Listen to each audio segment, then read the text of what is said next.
Welcome to the world of scale modeling with Mike Ashe, where techniques, tips, and creativity come alive with dozens of tutorials, projects, tape-up reviews, and picture references to help you build better scale models and enjoy our wonderful hobby. Welcome to Part 8 of our multi-part series on building and detailing the Revell Monogram 148 scale C-47. In Part 8, we'll glue up the wings, do all the seam work, and then glue the assembled wings to the fuselage and do the seam work connection points between the wings and the fuselage. So, let's get started. I've got both wings glued. This one is completely glued. And this is how I started out. I tape it real well together, and then I run a bead of super glue in between the tape areas with a thin wire applicator.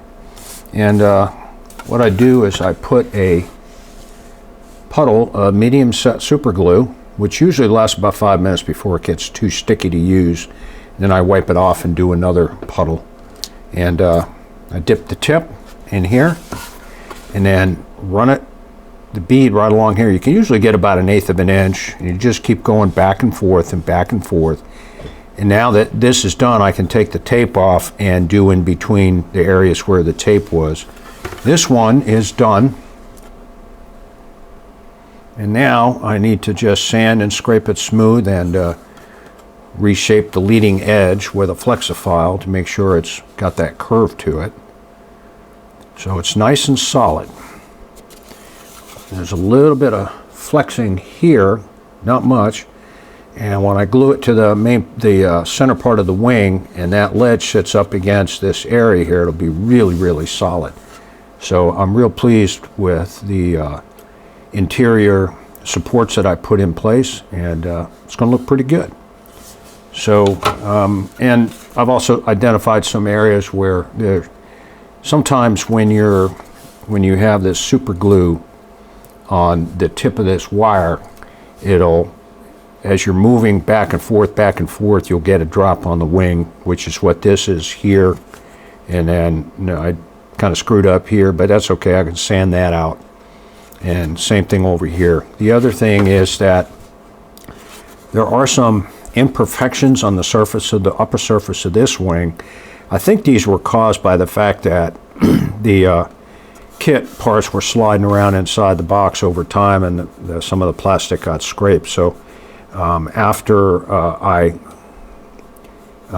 do some priming of these areas here, I'll see how bad it is, and then I'll smooth those out with very, very fine grit sandpaper wrapped around a piece of balsa wood. But I'm really pleased. It's looking good.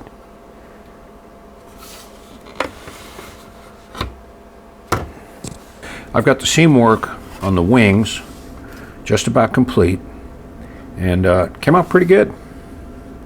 So I used this sanding stick. This is my trusty sanding stick that I've had for years, and I haven't been able to find any more of these, but I keep looking.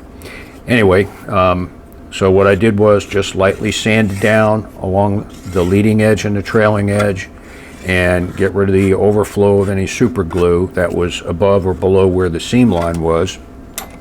And then I came back, and how I do this is I hold a sharp number 11 X-Acto blade at about a 45-degree angle, and then just carefully and very, very lightly let the blade run across the surface of the plastic, and it removes any residual super glue and helps smooth out the plastic. So the only place that I found where I got to put a little more super glue is right back here. And I may just wait until I get the center wing glued in place in order to fix that. But yeah, and I'll remove all of this silver paint with Q-tip with some paint thinner on it.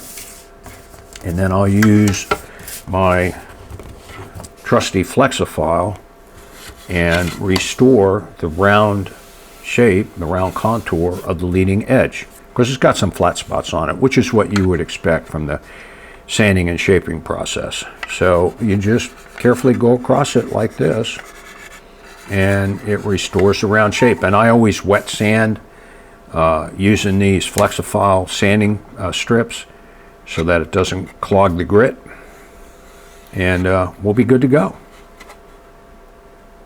I really like the way this is coming out, and I got to tell you, the strips I put inside really made a difference. The wing is much stronger.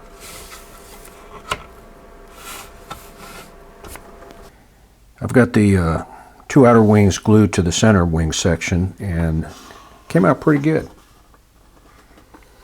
As I suspected, putting some tiny beads of super glue along this area right here and pressing down made this wing, the outer wings, a lot stronger.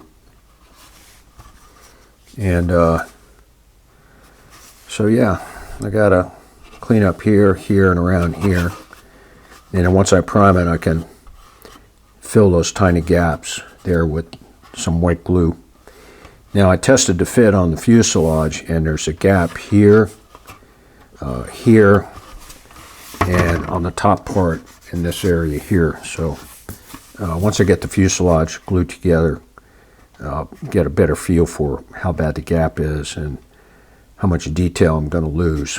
I know I'm going to lose these 4 panel lines and these panel lines here, so I'll just be diligent about sanding them off before I glue it. And on the underside, I'm going to lose this detail here.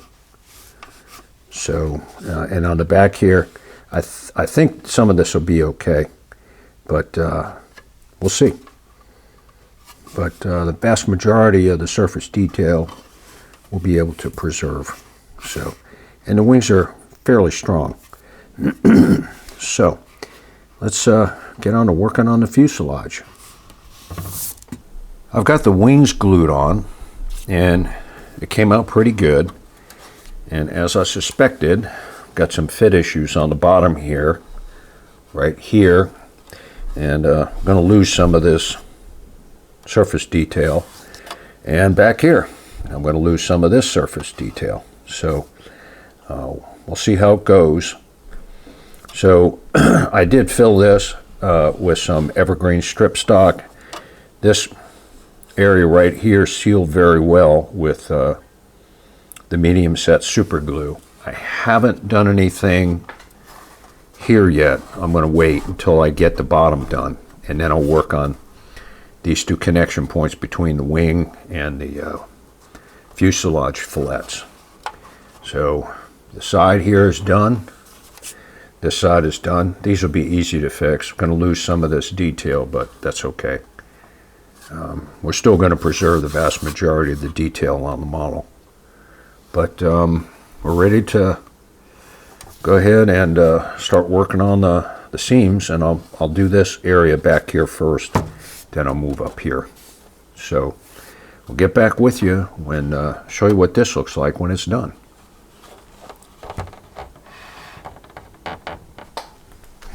The seam work on the underside is complete. It took 2 coats of super glue, and these are the sanding sticks that I used, and went through about 4 or 5 of these before I got it smoothed out, but came out pretty good. And the forward leading edge has been fixed. That came out pretty good. And on the back side, I put, and you can just kind of see it here, evergreen strip stock. I filled the voids here with that, super glued on both sides, and took 2 applications and sanding in between. And then I did the same thing here, where I just put a bead of super glue and then sanded it smooth. And same here, a bead of super glue and sanded it smooth. So that came out pretty good. And again, I used tape to cover a lot of the surface detail. Up here, you're going to lose some detail, but that's okay. You can use tape to cover as much as you can, but there's so much surface detail, you're really not going to notice what you're missing here.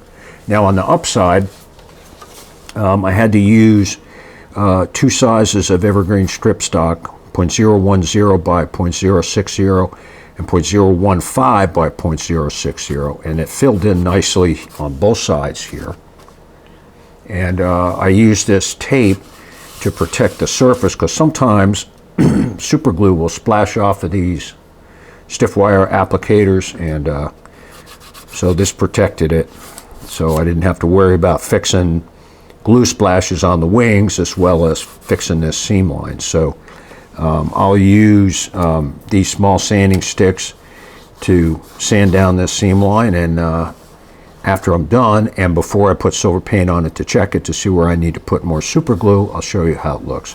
So I got to pull off all this tape and then put new sections of tape along the seam line on both sides to protect all the surface detail. So I think we are ready and we're getting close to being done. I've got the upper surface on the port side sanded down, and it came out pretty good. And I used a combination of these sanding sticks, and once it gets clogged with dust, you got to cut them down till you get to the point where you've got almost nothing to work with. And when it got real tight up here, I used the sandpaper wrapped around this handy piece of balsa wood that works really, really well for tight areas. So what I need to do now is put a little bit more glue from here to about here, just a tiny bead, and let it dry and then sand that down, and I think we'll be in good shape. Then we'll pull the tape off and see how much detail we lost.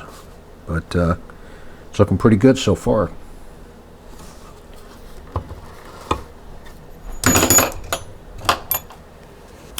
I've got the thin bead right here, and I also put some back here just to be sure. So now I just need to sand that down, and I think we're done on that side. And I also added more on this side while I was at it, and I'll go ahead and sand that down next. So let's get going, and once I'm done, I'll show you what it looks like. And again, I'll be using these sanding sticks and this sandpaper wrapped around the balsa wood for this tight area up here. So be back with you in just a minute. All right, I've got the final sanding done. Put some silver paint on it, and looks pretty good. I've got to go ahead and smooth out this plastic and remove this raised panel line to here, this one here, and this to here, and in that small section right there. And then I think we got it for this side. So that'll be for the final smoothing process, and I'll have to do the same thing on the underside here, and here on these sides, and then the top. But came out pretty good. So let's get going on this side. This side went a lot quicker, and it looks pretty good. It didn't take as near as much sanding as the port side did, and so I'm going to go ahead and pull the tape off, and we'll put some silver paint on it and see if there's any flaws. But so far so good, looking pretty good. Pull this tape off, and we'll go ahead and work on it. Be back with you in just a minute.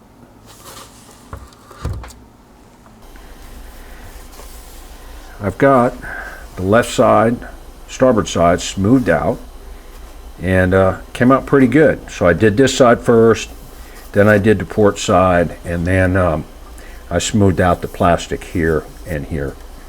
And then I also fixed any of the raised surface panels that were partially sanded, and I sanded them off until a juncture here, and then on both sides here. So how I did this was I use these fine grit sanding sticks to get me started, to kind of smooth out and get rid of the scrapes from the rougher grits. And then I used these fine steel wool pads here for the final plastic smoothing, and these work really, really well. The drawback is you get a lot of steel fibers all over the place, so I usually lay paper underneath here, and I seal everything, and of course all the tape is off now, but I seal everything so that these fibers don't get inside. And and then when I'm done, I try to remove as much of this fiber stuff with glass cleaner and tissue paper, and then I washed it really, really good, kept everything sealed, and washed it down, and let it dry, and so there you have it. On the smaller areas, what I do is I take small, tiny pieces of steel wool, and with my tweezers hold it in place, and just very, very carefully go back and forth, and keep adjusting the tweezers to make sure that that doesn't happen, and then you scrape the plastic. So you can do this, you just need to be very, very careful and mindful that you don't want these tweezers to slip. So the process works really, really well. And it took a little bit of time to get all of this plastic smoothed out. And of course you want to be careful not to mar any more of the surface detail than you had lost during this sanding process. But I think it'll look pretty good. The only thing I need to do is right there, I got to put some more white glue to fill that, but I'll wait until I go ahead and get all of this primed, which is the next step after I'm going to go ahead and put the cockpit glass in place and glue it in place, and then I'll tape it up, and same thing with everything else. So I'll show you how that looks when I get everything masked up. But so far so good. We're making good progress on this kit, and it's a really good kit in order to improve your modeling skills on. Nice size model, it's got nice surface detail, and it's got accurate surface detail because here again, the DC3s had lap joints and raised rivets. I just wish Monogram had done the raised rivets. But all of these panel lines are pretty much spot on where the lap joints are.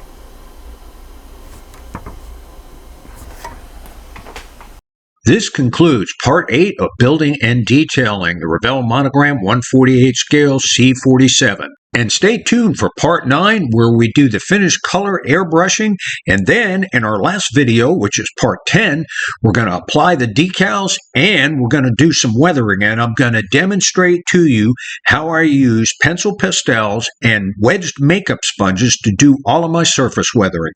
Have a great evening, and happy scale modeling! Thanks for watching, and don't forget to subscribe to our channel and give us a thumbs up. And when you get the chance, visit our website at www.mikeashley.com, where you're going to find dozens of free PDF downloads, including tutorials, picture references, model galleries, projects, and my 5 original scale modeling books. Thanks to Ben Sound and Videvo for the royalty-free music, and happy scale modeling!